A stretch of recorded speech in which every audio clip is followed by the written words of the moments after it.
صلی علی رسول الکریم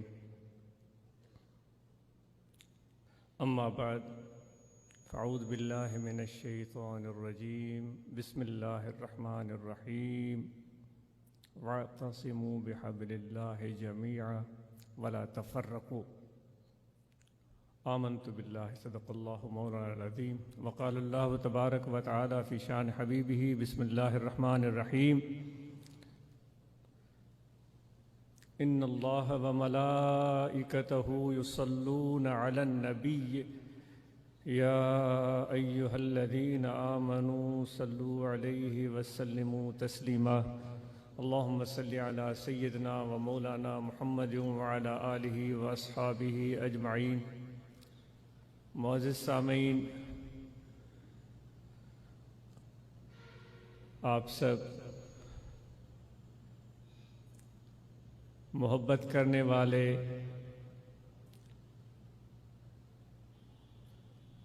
اور ہمیشہ اس بابرکت موقع پر یہاں موجود رہنے والے، زندگی میں ایسے کتنے ہی مواقع ہوئے ہوں گے کہ آپ اور ہم سب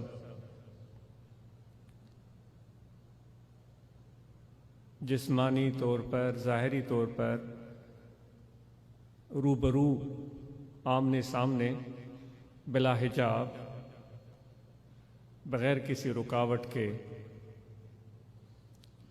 ہم کلام ہوتے ہیں، ایک دوسرے کو دیکھتے ہیں، ایک دوسرے کے احساسات کو، ایک دوسرے کے پیار کو، ایک دوسرے کی محبت کو محسوس کرتے ہیں۔ کتنا پیارا وہ منظر ہوتا ہے اور کس قدر اس کی لذت ہوتی ہے اور کس قدر اس کی حلاوت ہوتی ہے، ان کو الفاظ میں بیان کرنے کی طاقت نہیں ہے، لیکن آپ اور ہم سب کو پتہ ہے کہ یہ حلاوت، یہ محبت، یہ پیار، یہ تعلق، یہ نسبت کی بنیاد جس چیز پر ہے وہ سب سے زیادہ طاقتور ہے۔ وہی بنیادی چیز ہماری ملاقات کو متاثر کن بناتی ہے، پر لذت بنا دیتی ہے، اس میں حلاوت اور شیرینی پیدا کر دیتی ہے۔ وہ ہے میرے مرشد کامل کی نسبت اور وہ ہے ہمارے اس پیاری جماعت کا پیغام۔ بنیادی چیز یہ ہے جس پر یہ ساری خوبصورت عمارت، جس کو ہم عرس کا نام دیتے ہیں، جس پر ہم بڑی محنت کرتے ہیں، مہینوں ہم تیاریاں کرتے ہیں اور پورے درگاہ اللہ باغ شریف کو سجاتے ہیں، یہ ساری خوبصورتیاں اس بنیاد پر کھڑی ہیں۔ بغیر اس بنیاد کے، بغیر اس روح کے، جو مرشد کامل کی نسبت جس کو کہا گیا، جو اس جماعت کا میسج ہے، پیغام ہے، اس کے بغیر اس کی مثال ایسی ہی ہے جیسے کہ ایک کٹھ پتلی ہو، اس کو بہترین کپڑے اور لباس پہنا دیے جائیں اور لاجواب زیورات سے اس کو آراستہ و پیراستہ کر دیا جائے اور اس کو بہترین ایک خوبصورت شوکیس میں سجا دیا جائے، تو دور سے دکھنے میں تو خوبصورت نظر آتی ہے لیکن وہ ہوتی بے جان ہے۔ اس کٹھ پتلی کی کوئی قیمت لگائے گا؟ اگر کوئی قیمت لگائے گا تو ان زیورات کی لگائے گا جو اس کٹھ پتلی نے پہنے ہوئے ہوتے ہیں۔ اگر کوئی قیمت لگائے گا تو اس لباس کی لگائے گا جو اس کٹھ پتلی نے پہنا ہوا ہوتا ہے۔ تو اس بنیادی چیز کو ہم اور آپ کس قدر سمجھ سکے ہیں، یہ میرا اپنے آپ سے بھی سوال ہے اور جتنے بھی سننے والے اور دیکھنے والے ہیں ان سے بھی سوال ہے۔ اگر اس بنیادی چیز کو ہم سمجھ گئے ہیں تو پھر اس ساری خوبصورت مجسمے میں ایک جان بھی ہے، ورنہ تو وہ بے جان ہے، اس بے جان مجسمے کا کوئی فائدہ نہیں ہوتا۔ دوسری طرف آپ لوگوں کی محبت ہے، میری محبت ہے، آپ کا پیار ہے، اور آپ کی جستجو اور طلب ہے۔ یہ جستجو اور طلب یہ بھی ایک بنیاد ہے اس طریقت میں۔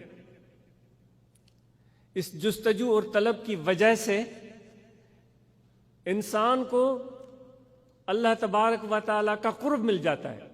والذین جاہدوا فینا لنہدینہم سبلنا۔ اب آپ اپنے گھر میں بیٹھے ہوئے،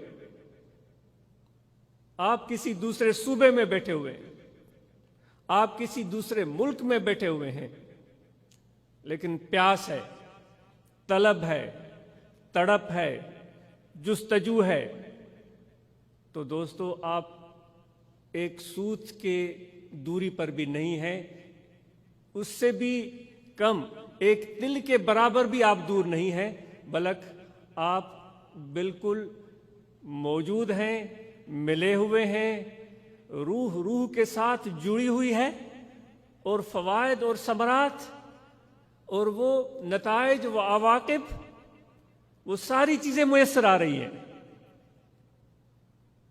کیونکہ ان سارے کرشمے کے پیچھے، اس مفہوم کے پیچھے خدا کی قدرت بھی تو موجود ہے۔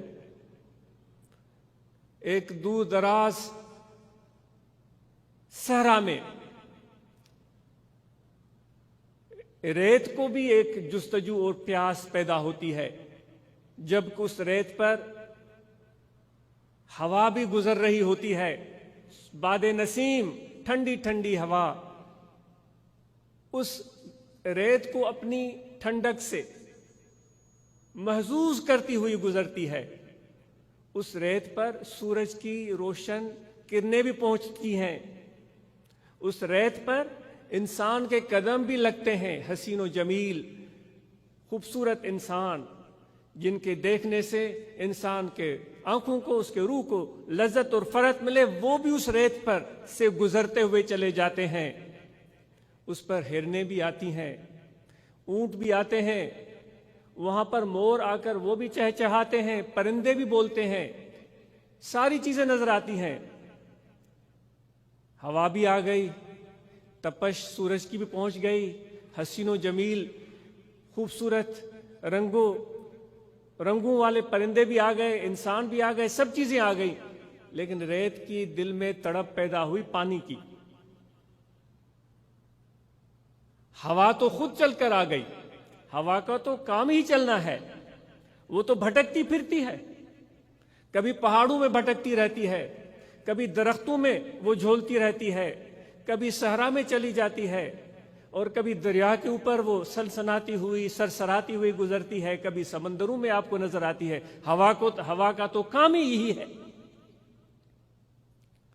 لیکن اس ریت نے اپنے پروردگار سے سوال کیا کہ ہوا بھی دیکھ لی میں نے خوبصورت پرندے بھی دیکھ لیے، میں نے خوبصورت چہرے بھی دیکھ لیے، میں نے سورج کی روشنی بھی دیکھ لی، کہ پروردگار کبھی پانی کی بھی مجھے زیارت نصیب ہوگی، کبھی پانی کا ایک قطرہ بھی مجھے میسر آئے گا کہ میری سوکھی ہوئی حلق وہ کبھی تر ہو جائے۔ یہ تو خبر کسی پیاسے کو ہوگی نا، جب پیاس کا غلبہ ہو تو ایک قطرہ پانی کا کتنی بڑی معنی رکھتا ہے۔ اس ریت کو پوچھتا کون ہے؟ آپ پوچھتے ہیں؟ نہیں پوچھتے، ہم تو کہتے ہیں بھائی یہ ریت تو ایک پیسہ بھی اس کی قیمت نہیں ہے، قیمت تو مٹی کی ہوتی ہے، ریت کو کون پوچھتا ہے؟ بھائی ریت ہے اوپر، پھر وہاں کوئی نہر بھی نہیں گزرتی، وہاں سے کوئی پانی کا گزر نہیں، تو پھر اس ریت کی تو وقعت اور حیثیت ہے ہی نہیں، کوئی اس کو نہیں پوچھتا، کوئی نظر اٹھا کے بھی نہیں دیکھتا۔ لیکن اس نے اپنے پروردگار سے سوال کیا کہ اے پروردگار، مجھے بھی کبھی پانی کا ذائقہ اور پانی کی جو ایک تاثیر ہے وہ میسر آ جائے۔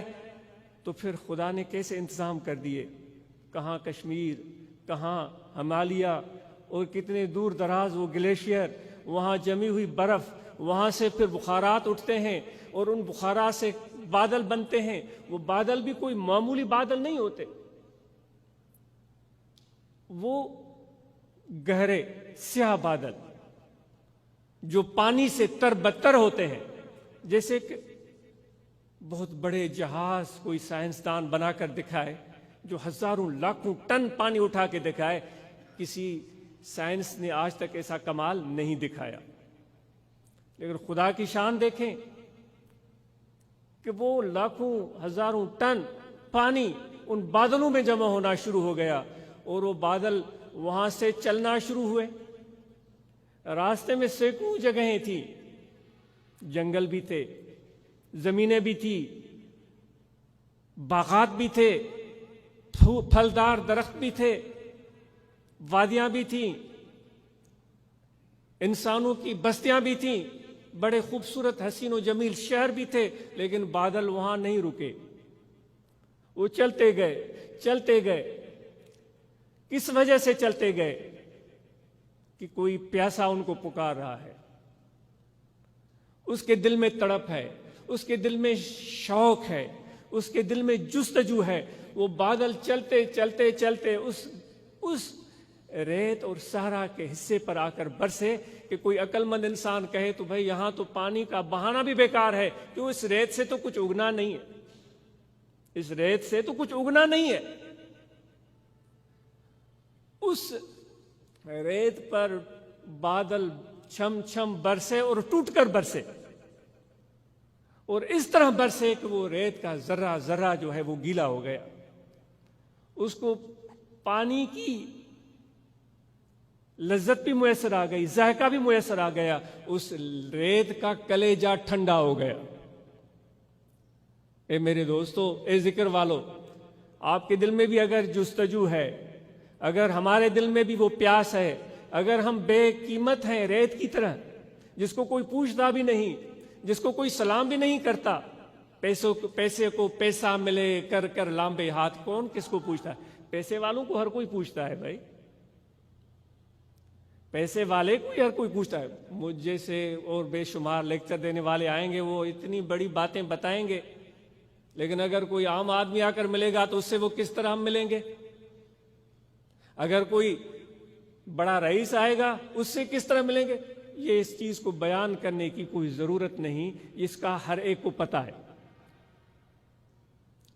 اگر ہم بھی اس قدر بے قیمت ہی صحیح، جس کو کوئی پوچھتا نہیں، لیکن جب قدرت مہربان ہو جائے تو پھر ریت کے بھی وارے نیارے ہو جاتے ہیں۔ تو فقیروں، آپ کے گھروں پر اگر آ کر وہ بادل برسیں اور آپ کو سیراب کریں اور آپ کی پیاس کو بجھائیں اور وہ سب برکتیں میسر آ جائیں، تو یہ اس سے بڑی خوش قسمتی اور کیا ہو سکتی ہے؟ اس شخص کو میسر آئے گی یہ نعمت جس کے دل میں سچی طلب اور جستجو ہو۔ آپ تو روحانی سلسلے سے تعلق رکھتے ہیں، آپ اور ہم روحانی سلسلے سے تعلق رکھتے ہیں، اور اس چیز کو زبان سے بیان نہیں کیا جا سکتا۔ یہ قصے اور کہانیاں نہیں ہیں، یہ ایک ایسی چیز ہے، یہ ایک ایسی خوشبو ہے جس کو ایک قدردان صاحب ذوق آدمی پہچان سکتا ہے۔ وہ کہتے ہیں کہ مولانا جلال الدین رومی رحمۃ اللہ علیہ فرماتے ہیں، میری گفتگو طویل ہو گئی ہے، وہ اس کو مختصر کرنے کی کوشش کی جائے گی۔ کہتے ہیں کہ ایک شخص تھا، بازار میں گیا،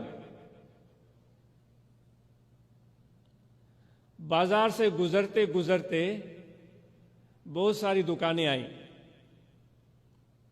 گروسری کی دکان بھی آئی، اس کو کچھ نہیں ہوا، پھلوں کی دکان آئی، اس کو کچھ نہیں ہوا، کپڑے کی دکان آئی، اس کو کچھ بھی نہیں ہوا معمول کے مطابق، سونار کی دکان آئی، اس نے سونے کو دیکھا، معمول کے مطابق کچھ بھی اس کو نہیں ہوا۔ چلتے چلتے وہ عطار کی دکان پر پہنچا۔ وہ کون تھا؟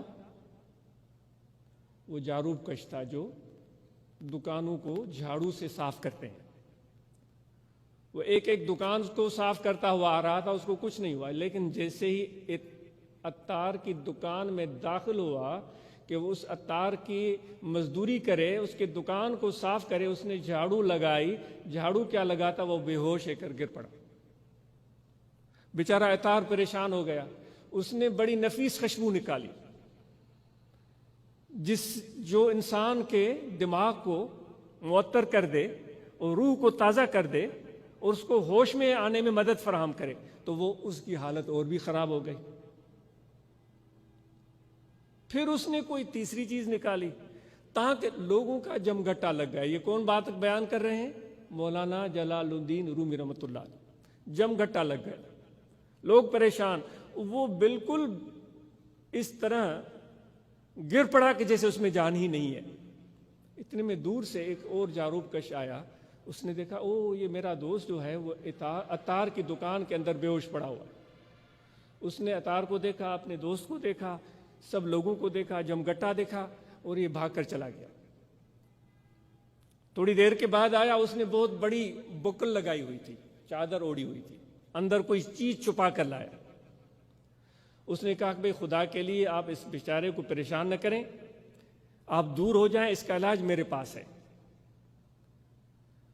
بھیڑ کو اس نے بڑی محنت سے، جس طرح ہماری عادت ہوتی ہے کہ ہم جہاں بھی تھوڑا بھی کوئی شغل دیکھیں تو جمگٹا لگاتے ہیں، بڑی مشکل سے اس نے بھیڑ کو دور کیا اور اس شخص کے اوپر آیا، اپنی چادر اس کے منہ پر ڈالی اور اس کو کچھ چیز سنگھائی۔ اس نے چیخ ماری اور اٹھ کر کھڑا ہو گیا اور وہ باہر نکل گیا جیسے اس کو کچھ تھا ہی نہیں۔ لوگ حیران ہو گئے کہ بھئی یہ تو بڑا حکیم ہے، اس کے پاس کیا وہ ایک قیمتی اور مؤثر دوائی تھی جس نے اس کو ہوش میں اس کو لے آئی۔ تو کسی شخص نے اس سے جا کر پوچھا کہ ماجرا کیا ہے؟ اس نے بھائی ماجرا واجرا کچھ بھی نہیں ہے، یہ بیچارہ گٹر صاف کرتا ہے، دن رات اس کا تعلق، اس کا واسطہ بدبو سے پڑتا ہے۔ آج اس خوشبو نے اس کو پریشان کر دیا، اس وجہ سے بے ہوش ہو گیا۔ میں گٹر سے تھوڑی گندگی لایا تھا، اس کی بدبو اس کو ناک پر رکھی تو اس کا دماغ ٹھیک ہو گیا۔ اگر ہم بھی اس طرح بدذوق ہیں تو پھر اور بات ہے، کیونکہ قدر وارا کم تھیا کھٹا خریدار، یہ قدردانوں کی بات ہو رہی ہے۔ جن کو اس نعمت کی پہچان ہو، جن کو اس نعمت کی پہچان نہیں ہے تو ان کے لیے تو کوئی اس بات کی حیثیت ہی نہیں ہے۔ وہ کہتے ہیں کسی بیوپاری سے پوچھا تھا کہ بھئی جنت میں جاؤ گے یا جہنم میں جاؤ گے؟ تو اس نے کہا جہاں 2 روپے کا فائدہ ہوگا۔ بیوپاری سے پوچھا جنت میں جاؤ گے یا جہنم؟ اس نے کہا جہاں 2 روپے کا فائدہ ہوگا، کیونکہ اس کی مطمع نظر، اس کے زندگی کا محاصل وہ پیسے کمانا تھا۔ تو یہ نعمت جس کی بات ہو رہی ہے اس کی بہت اہمیت ہے، تو اس کی اہمیت اور اس کی معنی کو ہم سمجھیں اور پھر قدرت کی کارسازی کو ہم سمجھیں، اس کے مہربانیوں کو اور اس کی رحمت کے جوش اور ولولے کو ہم سمجھیں، تو یہ ساری باتیں سمجھ میں آ جائیں گی۔ کیونکہ ہمارے مشائخ کا اس طریقہ عالیہ کا، اس جماعت کا پیغام اتنا مؤثر اور جامع ہے کہ اتنا بڑا انتظام، انصرام، پنڈال، ہجوم اگر جمع نہیں بھی ہوتا تو بھی اس مرشد کامل کے فیض کو عام ہونے، اس پیغام کو عام ہونے میں کوئی رکاوٹ درپیش نہیں، بلکہ یقین ہے کہ پہلے سے بڑھ کر یہ فیض عام ہوگا۔ محتاج نہیں ہے یہ پیغام ان بڑے انتظامات اور انصرامات کا، محتاج نہیں ہے یہ فیض مرشد کامل کا، حضور نبی کریم رؤوف رحیم صلی اللہ علیہ وآلہ وسلم کا، جو ہمارے مشائخ سے ہمیں ملا ہے۔ محتاج نہیں ہے کسی انتظام اور انصرام کا، وہ فیض ہر صورت میں پہنچے گا۔ اگر آپ 1000 کوس بھی دور ہیں، 10,000 کوس بھی دور ہیں، آپ مغرب میں بیٹھے ہوئے ہیں یا مشرق، شمال یا جنوب میں، آپ کو فیض وہاں پہنچ کر رہے گا۔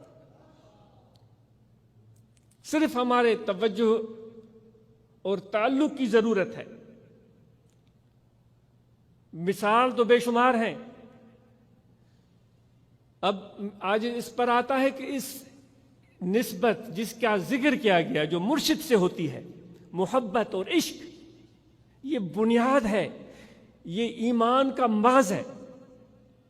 اے فقیروں، اے میرے دوستوں، اے ذکر والوں، جب تک محبت اور عشق کی شمع دل میں روشن نہیں ہوگی تو ہمارے یہ رکوع، ہماری یہ سجود، ہماری یہ عبادتیں، ہمارے نوافل، ہماری نمازیں، یہ ساری چیزیں نامکمل ہیں۔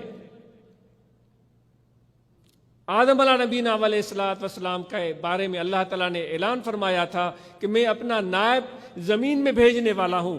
فرشتوں نے کہا تھا کہ پروردگار ایسی تخلیق کو کیوں وجود میں لاتا ہے جو زمین پر جا کر خون بہائے گی، لڑائیاں کرے گی، جھگڑے دنگے فساد کرے گی۔ اللہ تعالیٰ نے فرمایا تھا مجھے پتا ہے تم اس چیز کو نہیں جانتے جس کو میں جانتا ہوں۔ پھر آدم علیہ السلام کی تخلیق ہوئی، پھر شیطان نے سجدے سے انکار کیا، اس سے غلطی ہو گئی، اس نے گناہ کیا، اس نے بے فرمانی کی، اس نے معصیت کی۔ دوسری طرف آدم علیہ نبینا علیہ الصلوۃ والسلام، شیطان نے بڑی کوشش کی کہ مجھ سے تو غلطی ہو گئی، میں تو راندہ درگاہ ہو گیا، میں تو نکال دیا گیا، تو اس انسان کو بھی میں کیوں نہ اپنے جیسا بنا دوں۔ تو اس نے کسی نہ کسی طریقے سے آدم علیہ السلام کو متوجہ کیا ایک پھل کی طرف، ایک گیہوں کی طرف، یا جو بھی چیز علماء آپ کو بتاتے ہیں اس طرف، اور لے کر گیا۔ وہ ایسی چیز تھی جس سے اللہ تعالیٰ نے منع کیا تھا کہ اس کو ہاتھ نہیں لگانا ہے، اس کے قریب بھی نہیں جانا ہے۔ آدم علیہ السلام سے بھی غلطی ہو گئی کیونکہ وہ چلے گئے اس طرف۔ شیطان نے بھی معصیت کی، لیکن اللہ تبارک و تعالیٰ نے آدم علیہ السلام کو معاف کر دیا۔ دوسری طرف شیطان تھا جس نے اتنی عبادتیں کی تھیں، اتنے رکوع سجود اور خدا کے بارگاہ میں کہ کوئی اور آدمی اس کا مقابلہ بھی نہیں کر سکتا تھا۔ کوئی فرشتہ بھی، علماء بتاتے ہیں، ہم سنتے رہے، ان کے تقاریر شاید پڑھا بھی ہوگا کہ کوئی فرشتہ بھی اس کا مقابلہ نہیں کر سکتا تھا۔ اتنی عبادتیں شیطان نے کر رکھی تھیں،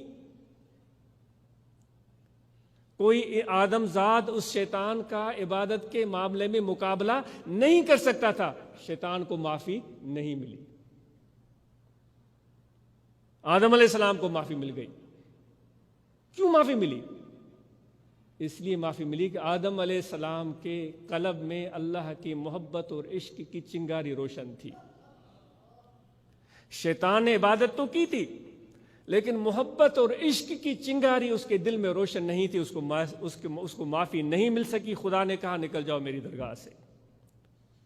یقین جانیں، جب تک یہ محبت اور عشق ہمارے دل میں پیدا نہیں ہوتا تب تک ہماری عبادتیں، ہمارے نوافل، ہماری ساری چیزیں نامکمل ہیں۔ تو ہم جب یہاں اکٹھے ہوتے ہیں، مل بیٹھتے ہیں، اور جب ہم کہتے ہیں کہ اللہ کا ذکر کرو، جب ہم کہتے ہیں قلبی ذکر کرو، بہت سارے دوستوں کو قلبی ذکر کی بات سمجھ میں نہیں آتی۔ بھئی یہ قلبی ذکر کیسے ہوگا؟ تسبیح تو ہم پڑھ رہے ہیں، کلمہ پاک کا ورد تو ہم کر رہے ہیں، درود پاک تو ہم اس کا ورد ہم کر رہے ہیں، استغفار پڑھ رہے ہیں، قلبی ذکر کیسے ہوگا؟ قلبی ذکر دل سے ہوتا ہے، قلبی ذکر کا تعلق زبان سے نہیں ہے۔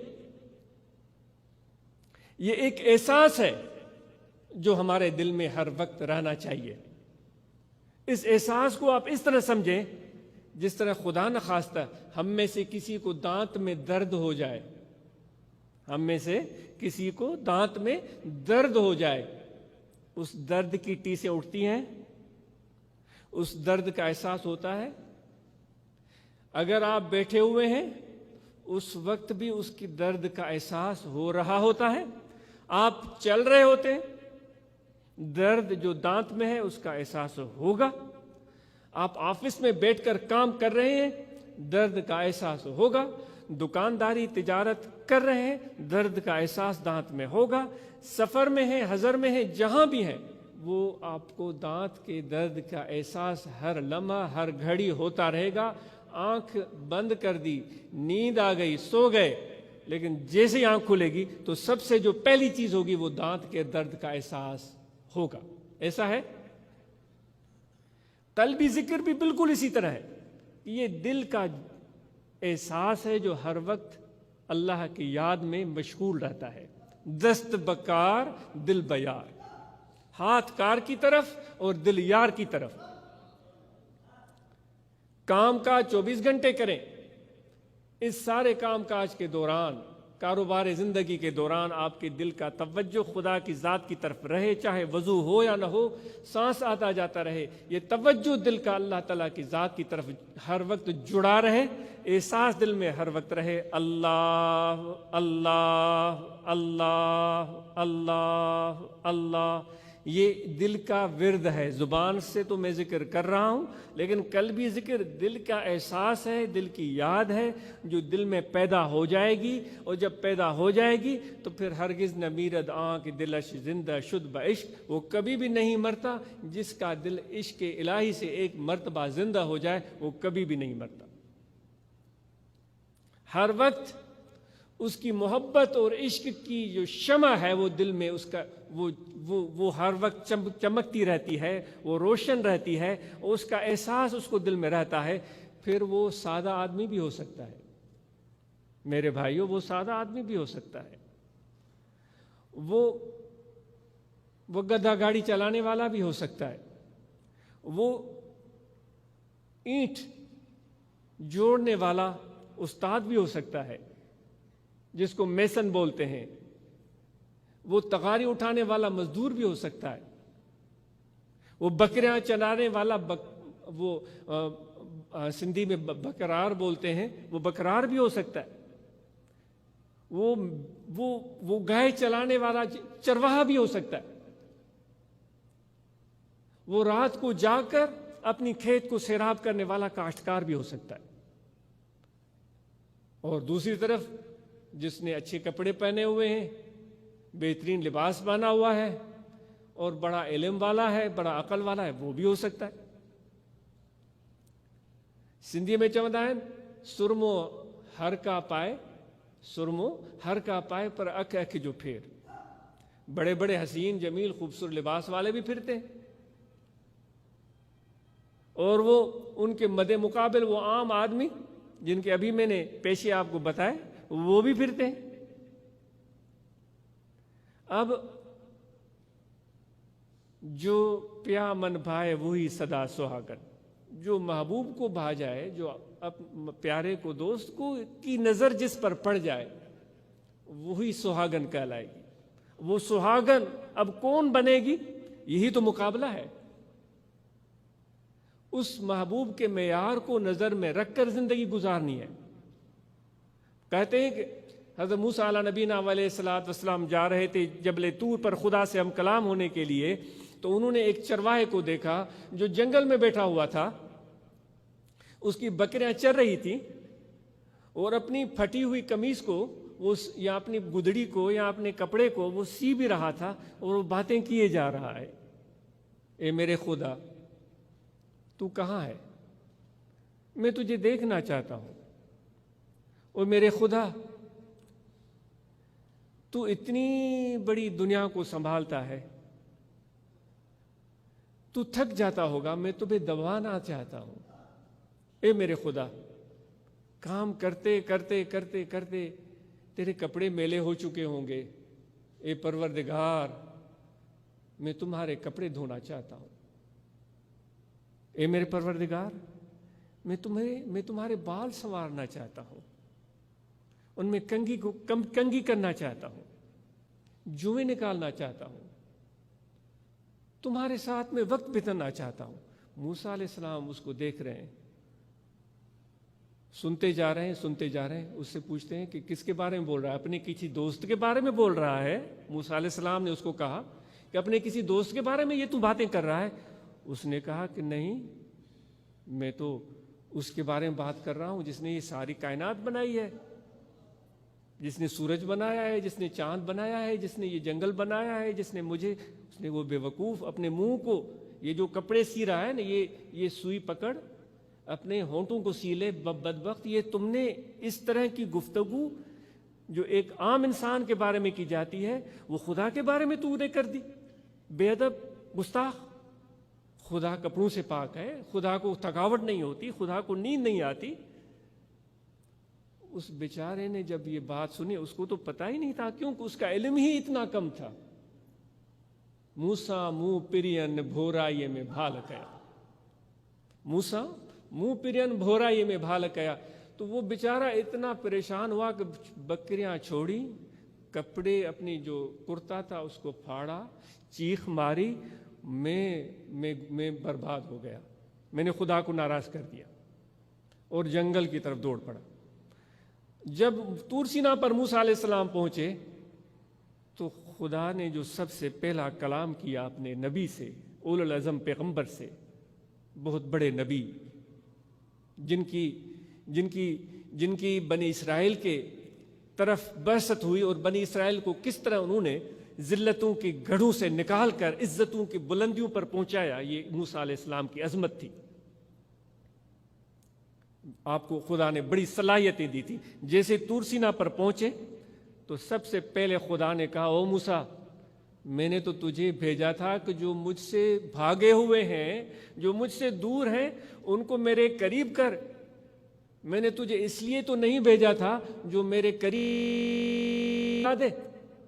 موسیٰ علیہ السلام نے کہا، پروردگار میں استغفار کرتا ہوں، مجھ سے کیا غلطی سرزد ہوئی؟ خدا نے کہا کہ وہ چرواہا، وہ جو مجھ سے باتیں کر رہا تھا، وہ تو میرے قریب تھا، تو نے اس کو مایوس کر دیا، تو نے اس کو بھگا دیا. اس کی باتیں جو تھی اس کے علم کے مطابق تھی، جتنا اس کا شعور تھا، جتنی اس کی سمجھ تھی، جتنا اس کا فہم تھا، اس کے مطابق تھی، اور وہ باتیں مجھے عزیز تھیں، وہ میرے قریب تھا، وہ میرا پیارا ہے، تو نے اس کو مایوس کر دیا. موسیٰ علیہ السلام کو اتنا دکھ ہوا، وہ جب نیچے گیا تو اس کی تلاش میں سرگرداں ہو گئے. تو یہ قصہ تو رومی بہت بڑی خوبصورتی سے، اہتمام سے سناتا ہے. تو میرے کہنے کا مقصد یہ ہے کہ اگر کوئی سادہ لوح ہے، کم فہم ہے، جس کو قرآن مجید کسی قاری یا حافظ کی طرح پڑھنا نہیں آتا، بہت سارے اب تو ہم مجھ جیسے ادھڑ ملا، وہ ہم پر، مجھ جیسے میرے دوستوں پر ہنستے، مجھ جیسے ادھورے ملا میرے دوستوں پر ہنستے، ان کو تو قرآن پڑھنا نہیں آتا، ان کو تو نماز پڑھنا نہیں ہے، الو کے پٹھے زبان سبا. کیا تو جانتا ہے خدا کی منشا اور مرضی کیا ہے؟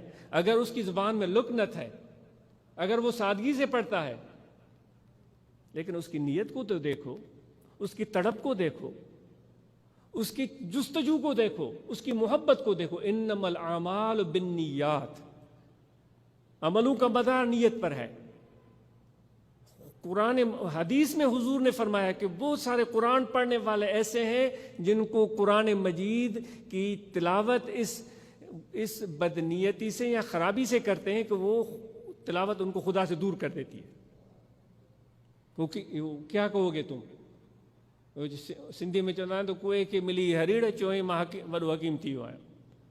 وہ ایک چوہا تھا، اس نے وہ گند کھا لیا، وہ کرفٹی کھا لی تھی، گو کھا لیا. گو سمجھتے ہیں جو ہم پوٹی کرتے ہیں نا، وہ پوٹی کھا لی تھی. پوٹی کھائی تو اس چوہے کو نشہ چڑھ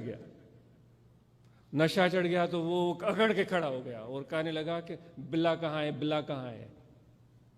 سمجھے بات؟ تو اس طرح ہمیں بھی نشہ چڑھ جاتا ہے کہ بھائی وہ اس کو یہ نہیں آتا، اس کو وہ نہیں آتا.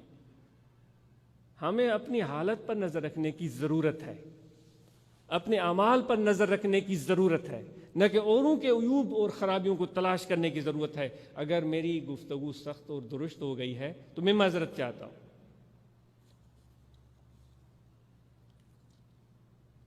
جو اس وقت جن سے گفتگو ہو رہی ہے ان میں سب سے زیادہ تر ہمارے نوجوان ہیں. ان نوجوانوں سے یہ آج اس سوال پوچھتا ہے کہ آپ آج کل کیا کر رہے ہیں؟ کیا ارادے ہیں بھائی؟ اے نوجوانوں، کیا ارادے ہیں؟ کیا پلاننگ ہے؟ آپ کا کام، اگر میرے آقا و مولا حضرت صلی اللہ علیہ وآلہ وسلم کی پیاری ہدایات، تعلیمات کو ہم دیکھیں تو آپ صلی اللہ علیہ وآلہ وسلم نے فرمایا کہ میں اپنی وراثت میں علم کو چھوڑ کر جا رہا ہوں. اے نوجوانوں، اس ناقص عاجز کی نظر میں اگر کوئی چیز آپ کے لیے جستجو جس کی کر سکیں اور جس کو پانے کی تمنا کر سکیں تو وہ علم ہے، وہ فن ہے، وہ ہنر ہے۔ اے نوجوانوں، آگے بڑھو، علم، فن اور ہنر کو حاصل کرو۔ اس کے بغیر ہمارا مثال ایک ایسے غول کی طرح ہے، جس طرح بھیڑ بکریوں کا غول ہو، ان کو کچھ کرنا نہیں آتا۔ ان کا حال یہ ہوتا ہے اس بھیڑ بکریوں کے غول کا کہ ایک آدمی آتا ہے، ہاتھ میں ڈنڈا اٹھاتا ہے، اس ہزاروں کے بھیڑ بکریوں کے غول کو آگے ہانک کر چلا جاتا ہے۔ وہ ان کو شمال لے جائے، جنوب لے جائے، جنگل میں لے جائے، دریا کی طرف لے جائے، کنویں میں پھینک دے، وہ بھیڑ بکریاں اس کے اشارے پر چلتی رہتی ہیں۔ اے نوجوانوں، اللہ نے تمہیں عقل سے نوازا ہے۔ ساری کائنات میں اللہ تعالیٰ نے بے شمار مخلوقات پیدا کر دیں، ان کو سب خصوصیات مختلف عطا کی ہیں۔ جانوروں کو دیکھیں، پرندوں کو دیکھیں، خشکی کے جانور، آبی جانور، سب کو دیکھیں، لیکن انسان کو ان سب میں سے جو زیادہ امتیازی شان عطا کیا ہے وہ اس کا شعور ہے، اس کا عقل ہے، اس کا فہم ہے، اس کی قوت فیصلہ ہے، اور مختلف حالات کو سمجھ کر، مختلف طبیعتوں کو پہچان کر، اس کے مطابق ان کے ساتھ برتاؤ کر کے ان کو قابو میں لانا۔ آپ نے نہیں دیکھا ایک سادہ سا آدمی کس طرح بندر کو نچاتا ہے؟ اس نے کسی کالج میں نہیں تعلیم حاصل کی، لیکن اس نے اس جانور کو اپنی حکمت عملی سے اپنا تابع بنا دیا۔ کیا آپ نے نہیں دیکھا جو لوگ شیر کو کتے کی طرح پالتے ہیں اور اس کے اوپر ہاتھ پھیرتے رہتے ہیں، اس کے گلے لگ جاتے ہیں اور شیر ان کو چاٹتا رہتا ہے؟ اے انسان، یہ تیرا عقل ہے؟ اتنے طاقتور جانور کو، جس کا ایک پنجہ اس کی جان کو ختم کر سکتا ہے، اپنی عقل، اپنے ذہانت اور فطانت کے ذریعے ان کو تو قابو کر لیتا ہے۔ یہ تیرا شعور ہے، تیرا عقل ہے، تیرا فہم ہے جو اللہ تعالیٰ نے تمہیں ودیت کیا ہے۔ بے شمار مثالیں، یہ اسپیکر، لاؤڈ اسپیکر، یہ مائکروفون، یہ بلب، یہ ساری چیزیں انسان کے عقل اور فہم کے کرش میں ہیں۔ آدم علیہ السلام کو اللہ تعالیٰ نے جو علم عطا کیا تھا، سب چیزوں کے نام ان کو بتا دیے تھے کہ جب تم زمین پر جاؤ گے تو جتنی بھی چیزیں میں نے تخلیق کی ہیں ان سب کے نام یاد کر لو۔ تو آج تک وہ سائنسدان، وہ محقق، وہ آدم علیہ السلام کے کو جو ودیت کیے تھے خدا نے نام، اس کی روشنی میں آج کل پہاڑوں میں بھی جاتے ہیں، سمندروں میں بھی جاتے ہیں، جنگلوں میں بھی جاتے ہیں، وہ مختلف بوٹیوں کو بھی کھوجتے ہیں کہ اس میں کس بیماری کا علاج ہے، اور سینکڑوں چیزیں وہ ہمارے سامنے لے کر آتے ہیں، عقل حیران رہ جاتی ہے۔ تو اے نوجوانوں، تمہاری خصوصیت یہ عقل ہے۔ اگر اس عقل سے ہم کام نہیں لیتے تو پھر ہماری مثال اس بھیڑ کی غول کی طرح ہے، جو بھیڑیں ہوتی ہیں ان کے غول کی طرح ہے، جس کو ایک چرواہا ایک ڈنڈے کے زور پر کہیں بھی ہانک کر لے جا سکتا ہے۔ تمہارے لیے علم ضروری ہے، تمہارے لیے ہنر ضروری ہے، تمہارے لیے فن ضروری ہے، اس کی تلاش اور جستجو چاہیے۔ صرف ایک چھوٹا کاغذ کا ٹکڑا سرٹیفکیٹ نہیں، تمہارے لیے شعور کی بلندی، عقل کے دریچے کھلے ہوئے ہوں۔ میں جب گیا تھا، عاجز پڑھنے گیا تھا کراچی میں، تو میرے استاد منتخب الحق قادری صاحب، میری عمر 16-17 سال تھی، آج بھی مجھے یہ افسوس ہوتا ہے کاش میں زیادہ ان کی صحبت میں رہتا۔ شروع میں جب ان سے ملاقات ہوئی تو انہوں نے ایک بات کہی تھی، انہوں نے فرمایا تھا کہ بھائی استاد جو ہے نا، آج کل کے استاد بچوں کے ذہنوں کو تالا لگا دیتے ہیں۔ وہ کسی ایک فرقے کے پیچھے لگا دیا، کسی ایک مسئلے میں پھنسا دیا، کسی ایک نقطے میں ان کو الجھا دیا، تو اس پر ان کو تالا لگا دیتے، پھر وہ پوری زندگی اپنے اس چکر میں گھومتے رہتے۔ میرے استاد نے فرمایا کہ میرا کام ہے ان تالوں کو توڑنا۔ مجھے اتنی خوشی ہوتی ہے جب بھی ان بات کو یاد کرتا ہوں تو مجھے فخر ہوتا ہے کتنا میرا استاد محترم تھا۔ اس نے کہا میرا کام ہے ان تالوں کو توڑنا۔ تو کیا ہمارے عقلوں کو تالے تو نہیں لگے ہوئے؟ قرآن مجید میں اللہ تعالیٰ اس طرح کی باتیں خطاب کرتے ہیں، ہم انسانوں کو کہتا ہے کہ افلا تأکلون، کیوں عقل سے کام نہیں لیتے ہو، کیوں سمجھ سے کام نہیں لیتے ہو؟ اے نوجوانوں، ہمیں توقع ہے آپ سے، یہ تالے توڑ کر آپ آگے بڑھیں گے، اور یہ جو ایک فقیروں کی کمیونٹی ہے جو مل جل کر آگے بڑھ رہی ہے، کیونکہ ہمارے اس جماعت کے افراد کو ہم سب کا سفر جاری ہے الحمدللہ، ہم سب نے مل جل کر قدم آگے رکھے ہیں الحمدللہ، بہتری کی طرف گئے ہیں الحمدللہ۔ آج ہمارے جماعت کے افراد ایک دوسرے کی مدد کرتے ہیں الحمدللہ، بیماروں کی عیادت کرتے ہیں الحمدللہ، حضور علیہ السلام کی پیروی میں بھوکوں کو کھلانے کی کوشش کرتے ہیں، ضرورت مندوں کی ضرورت کو پورا کرنے کی کوشش کرتے ہیں۔ یہ ہم اور آپ نے مل جل کر یہ کام شروع کیا ہے، اور اس پوری جماعت کو، وہ 500 ہے 5000 ہے یا جتنے بھی ہیں، ہمیں بہت دور تک جانا ہے۔ تیار ہیں آپ لوگ؟ میں سب سے پوچھتا ہوں، مردوں سے پوچھتا ہوں کہ اس لمبے سفر کے لیے منزل بہت دور ہے، یہ ایک دن کی بات نہیں، ایک مہینے کی بات نہیں، ایک سال کی بات نہیں، ایک نسل کی بات نہیں، یہ نسلوں کی بات ہو رہی ہے۔ کیا آپ لوگ اس لمبے سفر کے لیے تیار ہیں؟ اس سفر کے لیے تیار ہیں؟ تو پھر ہم اور آپ سب کو اس جماعت کے ساتھ، اس محمدی قافلہ کے ساتھ، اس ذاکرین کے ہاتھ میں ہاتھ ڈال کے سفر کو جاری رکھنا ہے۔ گرم ہوائیں بھی چلتی رہیں گی، سرد ہوائیں بھی چلتی رہیں گی، ہمارے ارادے بڑھانے والے بھی آئیں گے، ارادے توڑنے والے بھی آئیں گے، مذاق بھی اڑایا جا سکتا ہے، کچھ بھی ہو سکتا ہے، لیکن ہماری نظر جو ہے دائیں بائیں کھڑے ہوئے لوگوں کے اس جم غفیر پر نہیں ہے، ان کے تبصروں پر نہیں ہے، ہماری نظر اپنی منزل پر ہے۔ میں دوبارہ پوچھتا ہوں کہ یہ جو سفر اس جماعت نے مل جل کر شروع کیا ہے، کہ اس سفر کے لیے جتنے بھی سننے والے، جتنے بھی دیکھنے والے اس ملک میں، اس ملک سے دور کہیں بھی بیٹھے ہوئے ہیں، تو اس سفر میں آپ مل جل کر آگے بڑھنے کے لیے، چلنے کے لیے تیار ہیں؟ کیا آپ تیار ہیں؟ کیا آپ تیار ہیں؟ تو پھر کمر بستہ ہو جائے، پھر کمر بستہ ہو جائے اور آگے بڑھیں۔ انشاءاللہ ہم اپنی اللہ کے کرم سے، اپنے مرشد کامل کی نسبت سے، حضور علیہ السلام کے نظر عنایت سے اپنے منزل پر پہنچیں گے، اور حضور علیہ السلام کے سامنے ہم سرخ روح ہوں گے۔ وہ شفقت کی نظر ہم پر فرمائیں گے، وہ عنایت کی نظر ہم پر فرمائیں گے۔ تو اس لیے آگے بڑھتے رہیں۔ من شذ فی النار واعتصموا بحبل اللہ جمیعا، خدا کی رسی کو مضبوطی سے تھام لو۔ یہ جو گفتگو ابھی میں نے کی کہ کیا سفر کے لیے تیار ہے، تو اس رسی کو ہم تھام کر چل رہے ہیں جو اللہ کی رسی ہے۔ ولا تفرقوا،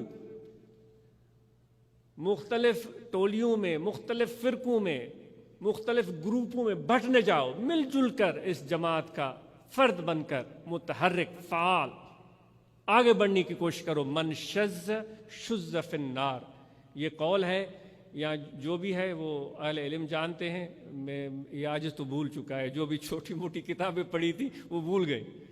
وہ کہا گیا ہے کہ جو بھی جماعت کے حصے سے الگ ہو گیا وہ آگ کے حوالے ہو گیا، یعنی کہ ضائع ہو گیا۔ ید اللہ علی الجماعت، خدا کا ہاتھ جماعت پر ہوتا ہے۔ کسی ایک بندے کی بات نہیں آ رہی کہ بھئی علامہ پیر صاحب، حافظ صاحب اور قاری صاحب اور خطیب صاحب اور وائے صاحب، یہ نہیں ہو رہا۔ اس جماعت کے افراد وہ مزدور پیشہ بھی ہوں گے، اینٹیں لگانے والے، اٹھانے والے بھی ہوں گے، تغاریاں ڈھونے والے بھی ہوں گے، گھر میں بیٹھ کر محنت مزدوری کرنے والی عورتیں بھی ہوں گی۔ اور دوبارہ میں عرض کرتا ہوں، اس سفر میں ہمیں سب سے جو بڑا اہم زاد راہ ہے نوجوانوں کے لیے، نوجوان لڑکوں اور نوجوان لڑکیوں کے لیے، وہ علم ہے۔ علم کو حاصل کرنے کے بعد ہم اپنے آس پاس رہنے والے دوستوں کو بھی اس جد و جہد میں شامل کریں گے، ان کی بچوں کی مدد کریں گے۔ مجھے آج اس کو رپورٹ چاہیے کہ ہر برانچ کے ممبر کا بچہ تعلیم حاصل کر رہا ہے، وہ قرآن مجید پڑھ چکا ہے، اس کو نماز آتی ہے، وہ اسکول جاتا ہے، وہ کالج پڑھ کر یونیورسٹی پہنچ چکا ہے، یہ رپورٹیں چاہیے مجھے۔ آج اس کو چاہیے کہ صرف خالی سرٹیفکیٹ نہیں چاہیے، جس طرح کہ ہماری قوم سالوں سے اس کاغذ کے ٹکڑے کے پیچھے بھاگتی رہی ہے۔ نہیں، باشعور، سمجھدار، متحرک، فعال، باعزم نوجوان چاہیے جو اس جماعت کی، اس پورے ملک کی قیادت کریں اور آگے بڑھیں۔ اس پاکستان میں بیرون ملک رہنے والے جو ہمارے طبقہ فکر ہیں، مختلف شعبہ ہائے زندگی، ان میں امیر لوگ بھی ہیں۔ میری استدعا ہے ان امیر اور صاحب ثروت اور دولت مند لوگوں سے جن کے پاس خدا کا دیا ہوا بہت کچھ ہے۔ اے میرے بھائیوں، اے دولت مند بھائیوں، کیا آپ نے اپنی ذمہ داریاں پوری کی ہیں؟ پوچھ لیں آپ سے، اپنے آپ سے پوچھ لیں، کیا آپ نے اپنی ذمہ داریاں پوری کی ہیں؟ کہ کل روز قیامت خدا کے سامنے ہمیں پیش ہونا ہے، ہم سے پوچھا جائے گا کہ ضرورت مندوں کی ضرورت کو پورے کرنے کے بجائے تم تو اپنی تجوریاں بھرتے رہے، تم تو اپنی جیبیں ہی بھرتے رہے، اور بڑا احسان کر دیا اس امیر اور سیٹھ نے، بڑا احسان کر دیا تو بھائی ایک زوردار عمرہ کر دیا، عمرے پہ عمرہ، پھر اس پر عمرہ، پھر اس پر عمرہ، پھر اس پر عمرہ، 1 حج، 2 حج، 10 حج، 15، 20 حج، بے شک کریں۔ میں آپ سے پوچھتا ہوں کہ یا کرنے کے بعد آپ سمجھتے ہیں کہ آپ کی ذمہ داریاں پوری ہو گئیں؟ 10 عمروں کے بعد، 5 حجوں کے بعد، نماز، عبادت، الحمدللہ اللہ سب کو نصیب کرے۔ کیا اے امیر لوگوں آپ کی ذمہ داریاں پوری ہو گئیں؟ ایک سادہ سا سوال ہے، آپ خود ہی سوچیں اور خود ہی اپنے آپ کو بتائیں۔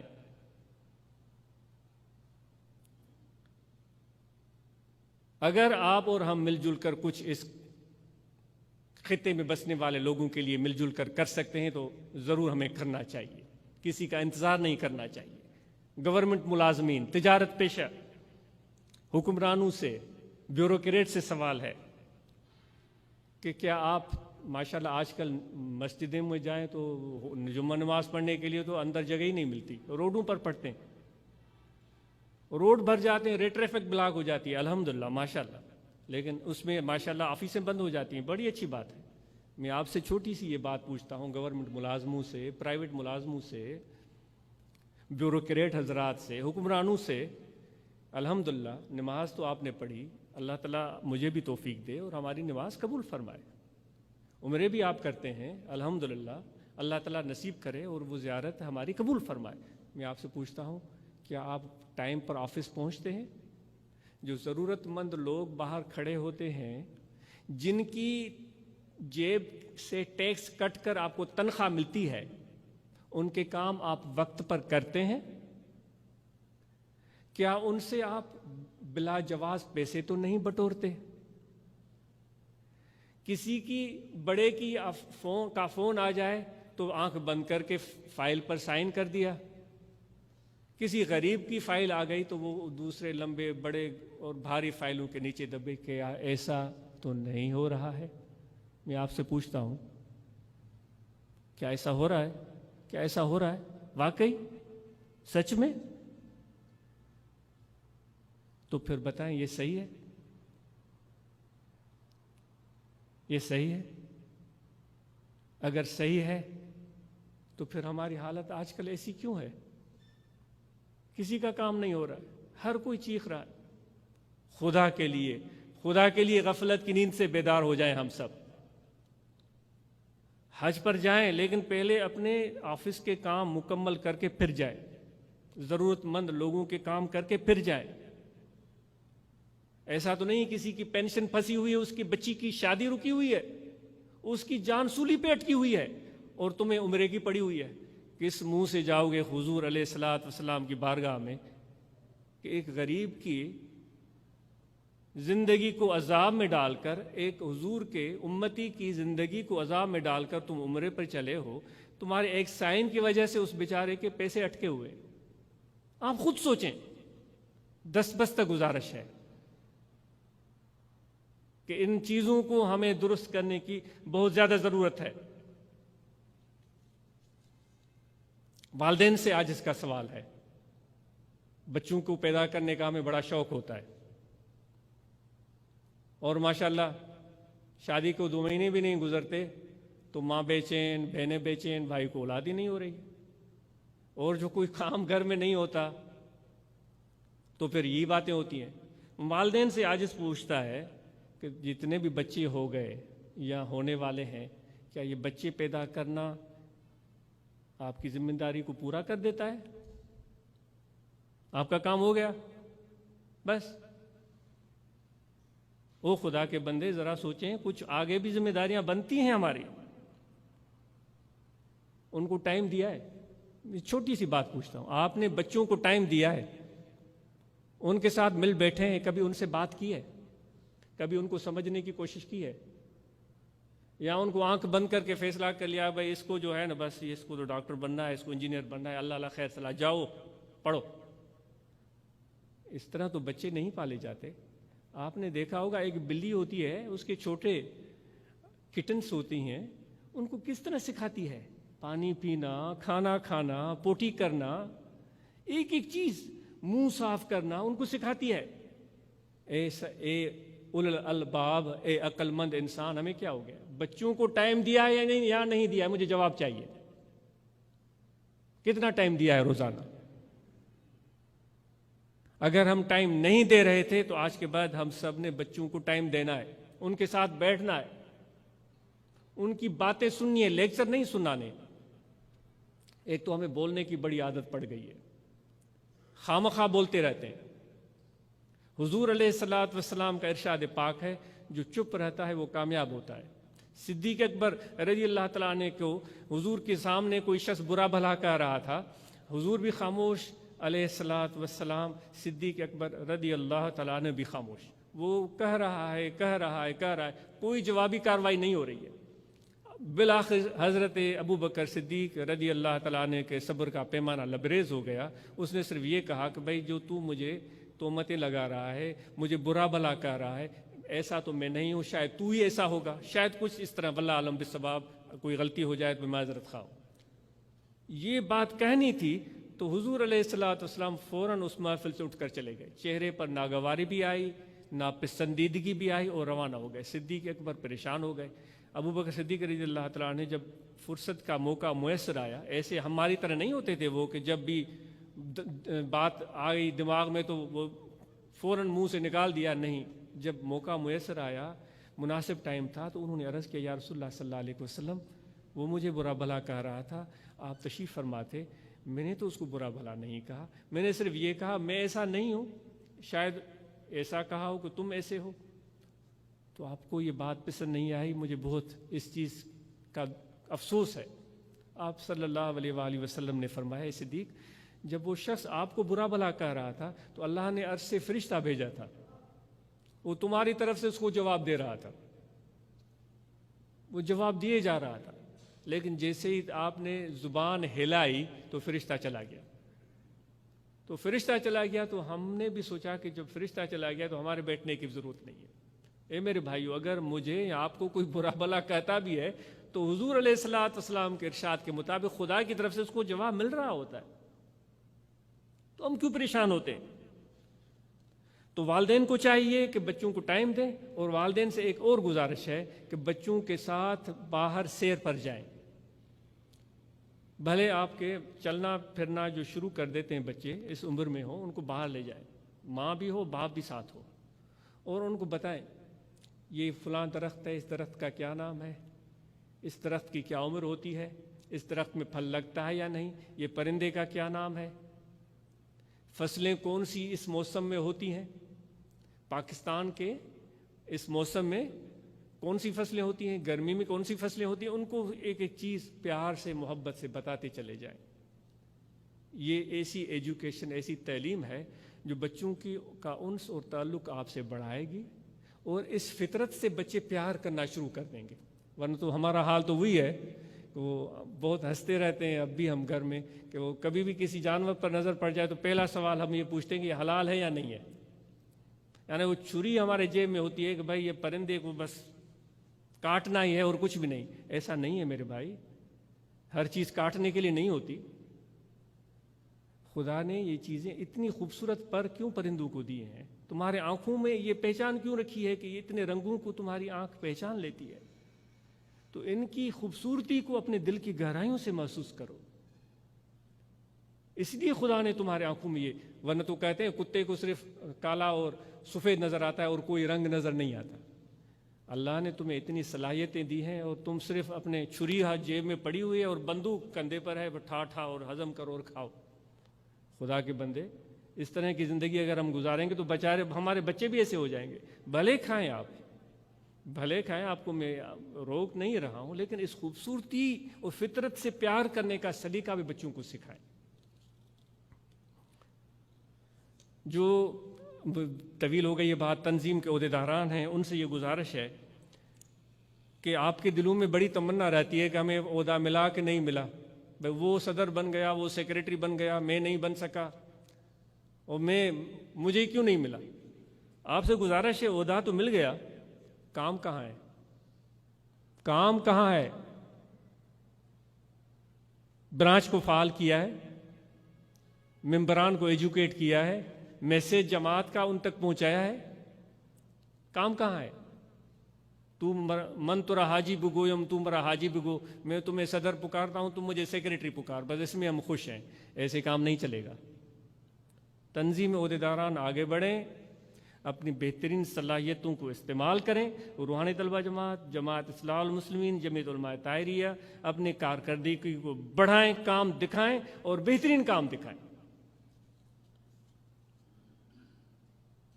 اسی طرح علماء اکرام سے اور پیران حضرات سے سوال ہے،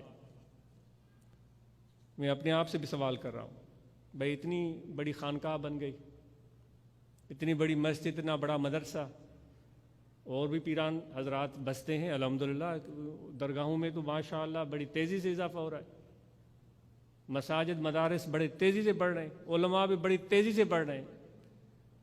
ان سب سے سوال ہے کہ میرے بھائیوں، کیا ہماری ان درگاہوں سے، ان مدارس سے اور ہماری تقاریر سے، ہماری گفتگو سے لوگوں کو کچھ فائدہ پہنچا؟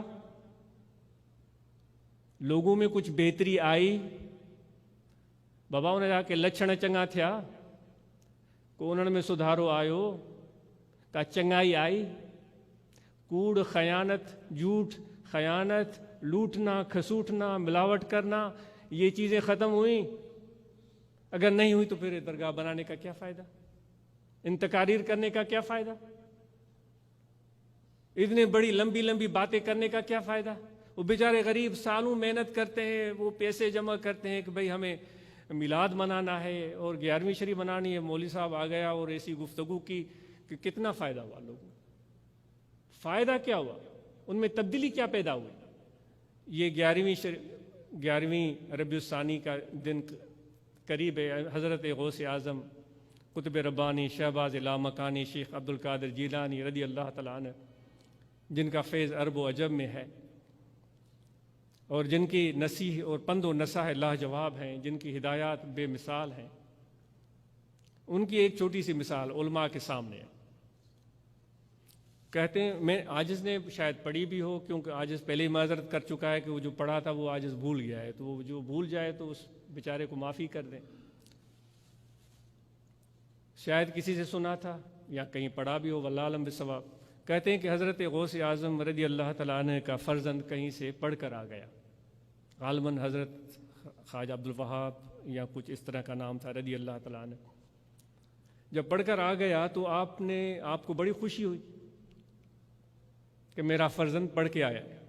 تو مجمع لگا ہوا تھا اور آپ کے مجمع میں ہزاروں لوگ بیٹھے ہوئے تھے. اپنے صاحبزادے کو فرمایا کہ تم پڑھ کر آئے ہو تو کچھ لوگوں کو سناؤ. تو صاحبزادہ صاحب کھڑے ہو گئے اور انہوں نے بڑی مدلل، محققانہ گفتگو کی، بڑے نفیس نکتے بیان کیے، منطقی انداز، فلسفیانہ انداز میں لاجواب گفتگو کی. آپ خاموشی سے سنتے رہے، مجمع میں بالکل خاموش. جو میں نے سنا ہے، اگر غلط ہے تو میں معذرت خواہ ہوں، آپ بھلے مجھے سمجھا دیجیے گا کہ بھائی آپ غلط کر رہے ہیں، یہ بات ایسے نہیں، ایسے میں مان لوں گا انشاءاللہ، جو صحیح ہوگا وہ صحیح ہے، جو غلط ہے سو غلط ہے۔ تو جب وہ بیٹھ گئے تو مجمع پر بالکل سکوت طاری تھا، کوئی نہیں ہلا۔ جب بیٹھ گئے تو حضرت غوث اعظم رضی اللہ تعالیٰ عنہ نے فرمایا صرف چند جملے، بھائی ہمیں رات ارادہ ہوا کہ صبح روزہ رکھیں گے، تو شام کو ہم نے دہی بھی رکھی تھی یا دودھ رکھا تھا کہ سحری پر ہم اٹھ کر دودھ سے اور روٹی سے روزہ رکھیں گے۔ بلی آئی، اس نے دودھ اور وہ دودھ ضائع ہو گیا۔ کچھ اس طرح کے کلمات فرمائے، لوگوں پر اتنا اثر ہوا کہ وہ رونے لگے اور انہیں وجد کی کیفیت طاری ہو گئی۔ ایک تو اولیاء اللہ کے کلام میں فیض ہوتا ہے، اس میں بالکل برحق ہے، ان کا کرامت عظمت برحق ہے، لیکن کہنے کی بات یہ ہے کہ صاحبزادہ صاحب نے تو بڑی منطقی گفتگو فرمائی تھی، حضرت غوث اعظم نے سادہ سی باتیں کہی تھی۔ ایک چھوٹی سی میری بات غلط بھی ہو سکتی، چھوٹی سی بات سمجھ میں آتی ہے کہ آپ نے صرف ایک ایسی بات کہی جو حقیقتاً بات ہو چکی تھی، یعنی دودھ آپ نے رکھا تھا، بلی آئی، اس نے دودھ گرا دیا، اور آپ نے سحری کے ٹائم اٹھے تو وہ دودھ موجود نہیں تھا۔ ایسی بات کہی جو حقیقت پر مبنی تھی۔ تو اس حقیقت پر مبنی بات اور وہ مدلل نقطے، ان میں یہ بھی دیکھیں، ایک سادہ سی بات لیکن مبنی بر حقیقت۔ تو اس لیے عرض کی جاتی ہے کہ ہمارے گفتگو سے کسی کا دل نہ دکھے، کوئی شرارت نہ بھڑکے، کوئی تفرقہ بازی نہ بڑھے، محبتیں پیدا ہونی چاہیے۔ آج ہم سب لوگوں کو اس محبت کی سب سے زیادہ ضرورت ہے۔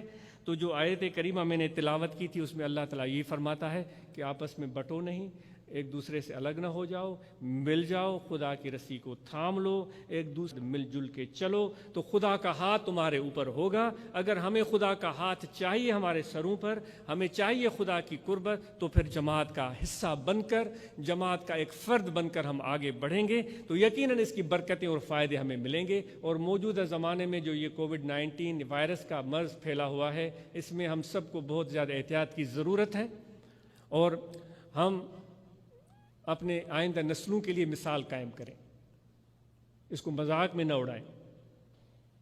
ایسا نہ ہو کہ ہمارے بچے بھی اسی طرح غیر سنجیدہ ہو جائیں، کل وہ کوئی ایسی حرکت نہ کریں جو کہ ہمارے ہی گلے نہ پڑ جائے۔ ڈاکٹر عبداللطیف صاحب چنا رحمۃ اللہ علیہ وہ آتے تھے یہاں نماز عصر پڑھنے، تو انہوں نے اپنے گھر میں بات بتائی اور میں نے بھی وہ سنی۔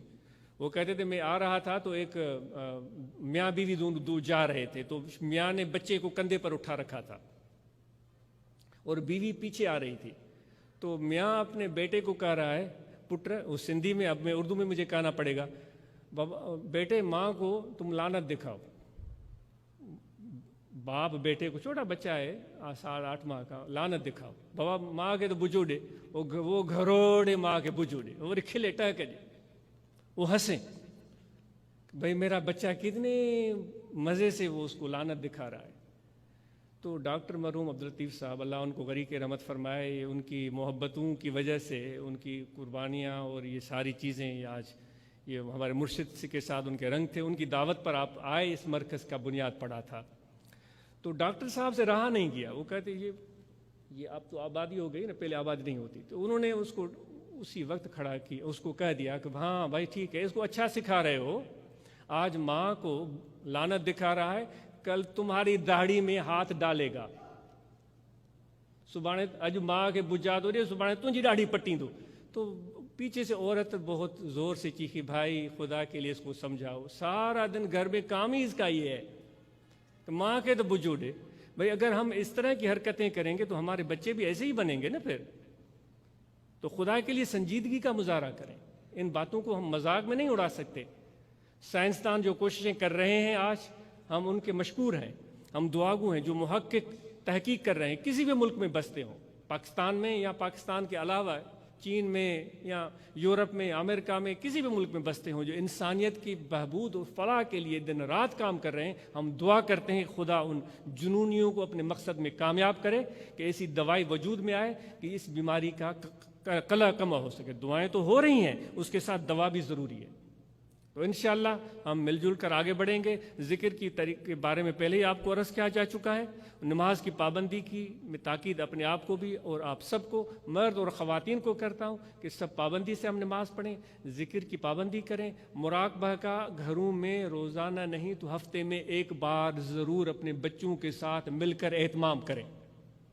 انشاءاللہ اس فیض محمدی جو میرے مرشد کامل کے سینے میں آتا ہے، وہ نورانیت، وہ روحانیت بچوں کو ملے گی. ان کے سینے کھلیں گے اور ان کے چہرے بھی گلاب کی طرح نکھر جائیں گے.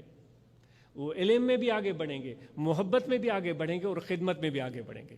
جو ہم پہلے 5 نکات ہم بیان کرتے تھے جماعت کے حوالے سے کہ ہم ان پر عمل کرتے ہیں، تو اس میں ایک اور نقطے کا بھی اضافہ کرتے ہیں، وہ خدمت خلق ہے. تو ہم سب اس نقطے کو بھی مد نظر رکھیں کہ ہمیں خدمت خلق میں بھی اپنے کردار کو بھرپور طریقے سے ادا کرنا ہے. دوستوں کو تاکید ہے، جو بھی غلط عادتیں ہیں، سگریٹ پینا، بیڑی، شراب نوشی، اس طرح کی حرکتیں، ان سب سے ہم کو بچنا چاہیے اور پوری کوشش کریں کہ اپنی صحت کا خیال رکھیں. سب دوست واک کی کوشش کریں اور بلا ناغہ کریں اور روزانہ کریں. اور ایسے لوگوں کی مجھے تصویریں آتی ہیں، ان کے میسیجز آتے ہیں کہ وہ اس دوست نے مجھے کہا کہ میں بلڈ پریشر کا مریض تھا، میں ٹیبلٹ کھاتا تھا، پھر میرا بلڈ پریشر کنٹرول میں آتا تھا. وہ اب لکھتا ہے کہ میں 10 کلومیٹر روزانہ چلتا ہوں، میرا بلڈ پریشر نارمل ہو گیا، دوائیاں چھوٹ گئیں، میرا وزن کم ہو گیا، میرا چہرہ نکھر آیا اور میرے بدن میں خوبصورتی اور توانائی آ گئی ہے، میں بہت خوش ہوں. تو سب کو تاکید ہے کہ بلا ناغہ واک کریں، چلیں اور اپنی صحت کا خیال رکھیں اور علم میں آگے بڑھیں اور صفائی کا خیال رکھیں. اور باتیں تو وہ ساری وہ ہوتی رہتی ہیں. اب میں آج کچھ وقت زیادہ لے گیا ہے، جس کے لیے معذرت ہے.